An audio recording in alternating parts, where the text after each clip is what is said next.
So in this week's video, we have some easy chicken and beef recipes for when life is busy, but you still want to eat healthy. No ultra processed foods, no bioengineered food ingredients, and definitely no drive-thrus. And I know you don't have time to waste, so let me show you these recipes. I'm cooking my rice and my roast in the Instant Pot, but you really don't need to have the Instant Pot in order to follow these recipes. Just use your usual cook method.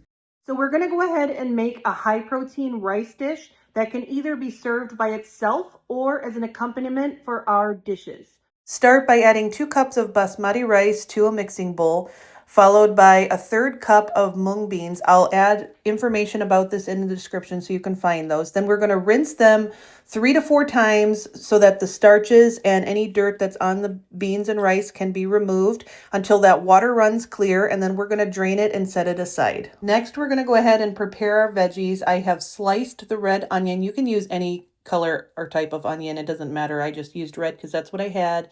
Then we are going to slice the carrots thin. As you can see here, this is my preferred way to slice the carrots, but it's up to you what kind of slice you want to put it. If you want it round slices, it doesn't really matter, but slice your carrots, slice your onion. Next, we're going to measure out our spices. I have a little bit of whole cumin seeds, as well as a couple of whole black cardamom pods. These add a nice smoky flavor to the rice. Next, I've added some olive oil to an Instant Pot. Alternatively, you could do this on the stove. I'm going to add those whole spices down into the olive oil along with the sliced onion. We want to toast those spices and we want to brown up the onions. As you can see here, the onions are starting to turn a bit golden color. Once we get it like this, we want to add in our drained and rinsed beans and rice, and then we're going to give all of this a good mix. Next, we're going to add in our vegetables, our sliced carrots, and remember, if you don't have an Instant Pot, you could always cook this all on the stovetop like you would normally prepare rice.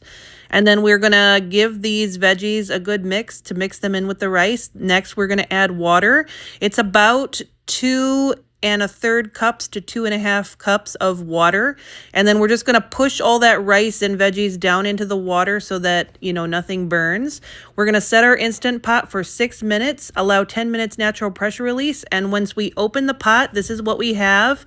To be honest, you could literally eat this as a meal by itself. It has the beans in there for protein, and then we have the carbs is the rice, and it's also got veggies. I'm going to pair this with some simple chicken fajitas. Here I have a half of an onion. I want to slice that up, as well as a little bit of leftover jalapeno. It's about a half of a jalapeno. You can alternatively use green bell pepper or red bell pepper, or sometimes I'll even just do this with onion if you don't like any peppers at all.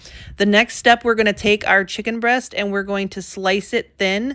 Just make it the appropriate amount of onion and peppers and chicken to feed your family. Next, we're going to season our chicken with this is just some paprika to give it a nice red color. And then you can also use whatever other spices you have. I have my potato slayer seasoning, which frankly is mislabeled if you ask me. This stuff works on literally everything. It's delicious on meat. It's delicious on vegetables, potatoes, doesn't matter. But season your chicken with something that you have in your house, some sort of chicken seasoning mix or any type of seasoning mix. Then we're going to go ahead and add our seasoned chicken to a pan and cook it through. Then we're going to add in whatever sliced veggies you picked into that meat mixture once it gets to be cooked. And then we're just going to basically soften the onions and peppers. You do not want to overcook these. You don't want them to be mushy. You want them to still have a bit of a crisp to it. So I would turn off the heat before they get totally cooked through, because as they sit there, they're going to continue to cook. And as you can see, here is our meal prep. This is my husband's lunch for tomorrow. He has those delicious chicken fajita, that beautiful rice, and I just added a little bit of extra sweet potato because that's what he wanted. Here I served it in a bowl alongside some beans and some avocado with a sriracha aioli over the top. And with this same rice, we are going to pair this simple chicken kebab. To make this, you're going to add some finely diced jalapeno, cilantro, and green onion to a bowl. Here I have some ground chicken thigh meat. I prefer the thigh because it has a little bit more fat. It's a little bit more moist. And then we're going to just mix our ground chicken in with those sliced veggies, jalapeno, green onion, and cilantro. Those are super inexpensive Very healthy ingredients to mix in with our chicken. Again, we are not using processed ingredients in this. This is all wholesome, good ingredients. We're going to form our chicken into patties and we're going to put those in the skillet. We want to go ahead and we're going to season these up very simply. I'm using that potato slayer seasoning again. But you can literally use whatever chicken seasoning mix you happen to have in your house. You don't need to go out and buy anything special. I highly recommend that potato slayer seasoning. That is what I choose to use on a lot of the food that I cook. But ultimately, you're going to take any delicious spice mix that's perfect for chicken and just season over the top of it like a burger. And then we're going to cook it through on both sides. It's that simple, folks. These are so delicious. My husband loves these. They're so moist and tender and juicy and flavorful. Oh my gosh, this makes an awesome meal prep. This is one of my husband's absolute favorites, and it pairs perfectly with that rice that we made. So here's his lunch. So I was able to find chuck roast for an amazing deal. So I'm going to go ahead and make a beef roast.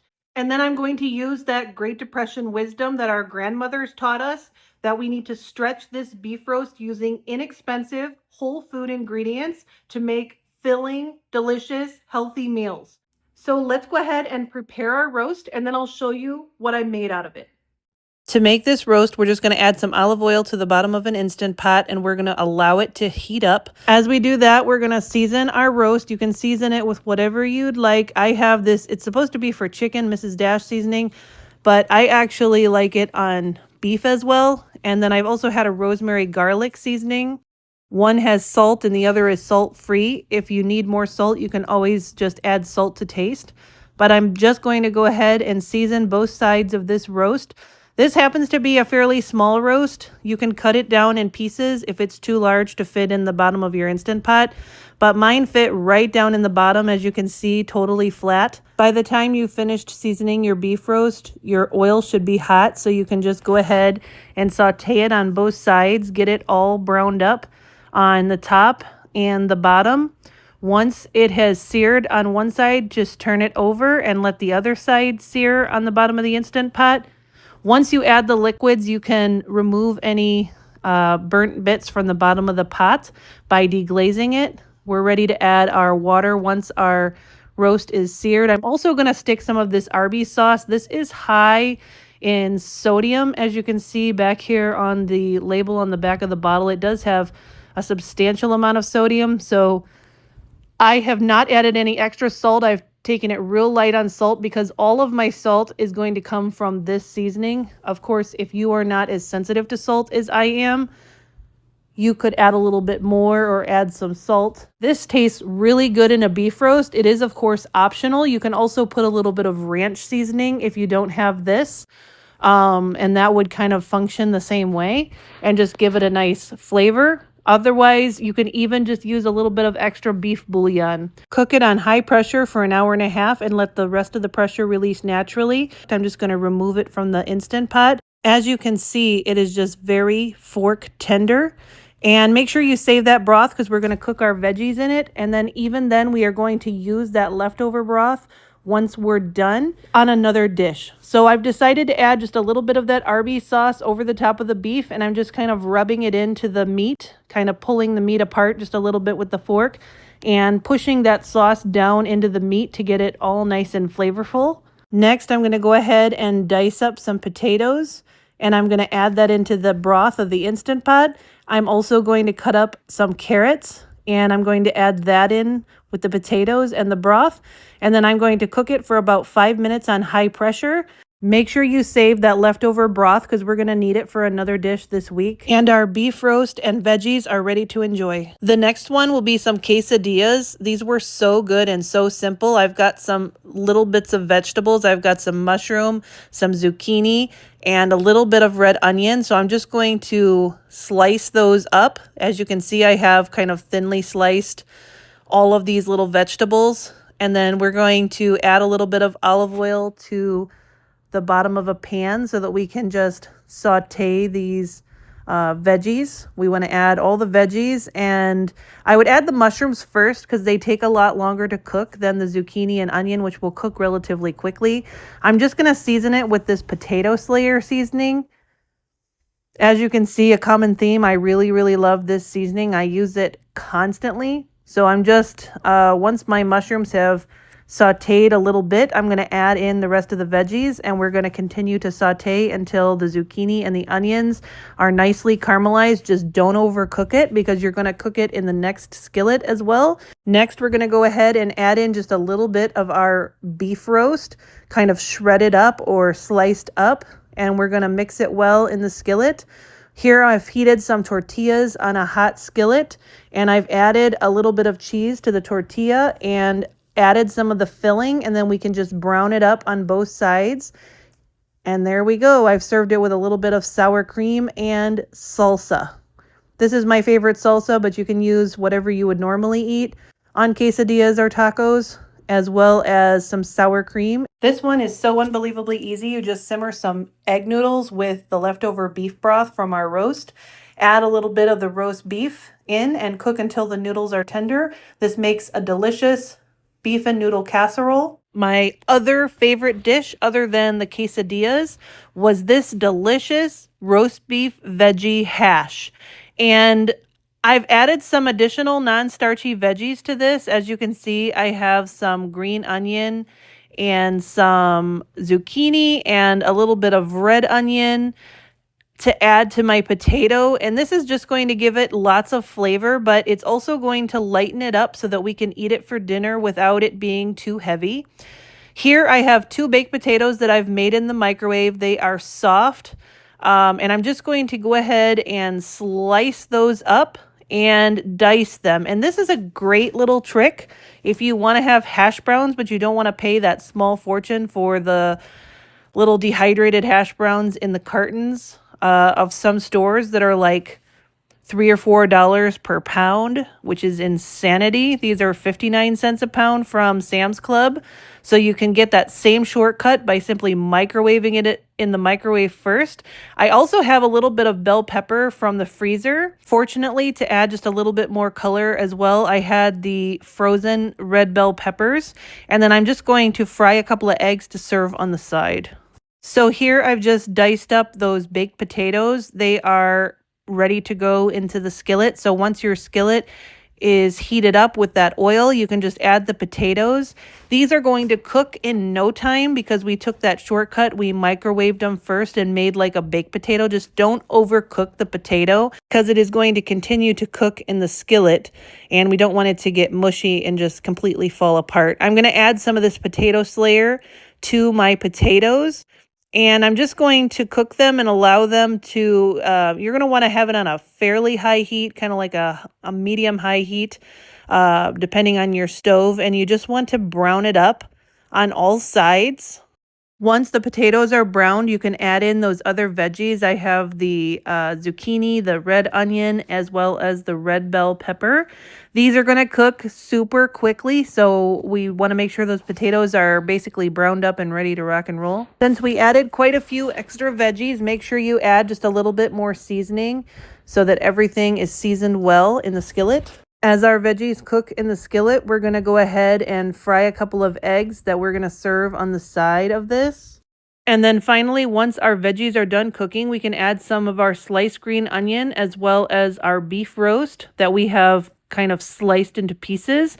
And we'll just mix to combine, and we're ready to eat. And this was surprisingly delicious. Honestly, this was my favorite meal out of all the meals that I had out of this roast beef. I honestly thought it would be the quesadilla, but this one was my absolute favorite. And finally, for those really busy weeks where you might be getting home late and you want something filling and healthy in your stomach, but you don't want it to be too heavy to go to bed, one of my favorite dishes to meal prep that can feed you for several days is a delicious soup. I promised you last week that I would share with you one of my favorite cabbage soup recipes. And so as promised, here's my recipe. I use fresh roasted tomatoes in my recipe. Either chunk them in half or quarters, put a little salt, put a little olive oil, Bake them at 375 for about 45 minutes while you prepare the rest of the ingredients. Of course, if you don't feel like it, you don't have to. You can always just use a can of tomatoes, but I always prefer fresh roasted tomatoes. Next step, we're going to go ahead and mix up our seasoning mix for our soup. Start by adding salt to taste to a little bowl. And I'm using fresh ground Himalayan salt, but you can use any salt you have, any salt you prefer. I find that my blood pressure stays a little bit more stable when I use Himalayan pink salt. I don't know what the reasoning is, but that's why I do it. So just salt to taste. And then I'm also going to add some fresh cracked black pepper. Again, all of these seasonings are to taste, but salt and pepper especially, just, put about as much as you like. Next, I'm going to add some cayenne. I usually put just a little bit less than a quarter teaspoon, maybe about 2/3 of this little quarter teaspoon of cayenne. If you don't like it spicy, you can cut it back to about 1/8 of a teaspoon. And then I'm putting a 1/2 of a teaspoon of coriander powder. And then I'm putting about 1/8 of a teaspoon of turmeric powder and about 1/8 of a teaspoon of garlic and onion powder. And here is our seasoning mix that we've made for our soup. It just makes it so much easier to measure it out and have it ready to go. Here I have some olive oil and our chopped onion as well as some garlic. Next, I'm going to go ahead and prep my vegetables. I have some carrots, potatoes, and cabbage. Next, we're going to dice up all of our veggies into bite-sized chunks. You see how delicious and juicy those are? Gosh, this is so good. It's hardly any effort and it is so worth it. Here I'm just using an immersion blender to blend it up. You can use a regular blender too. It's just that the immersion blender is so convenient. Next, we're going to add in our chicken or veggie broth or both. Here I have 2 cubes of chicken stock that I made. It was in the freezer, frozen in those super cubes. I'll leave the link in the description if you're interested in those. So I'm going to add both of those cubes, and I'm going to need a little extra, so I'm going to use this vegetable broth. Luckily, I had one in the cupboard.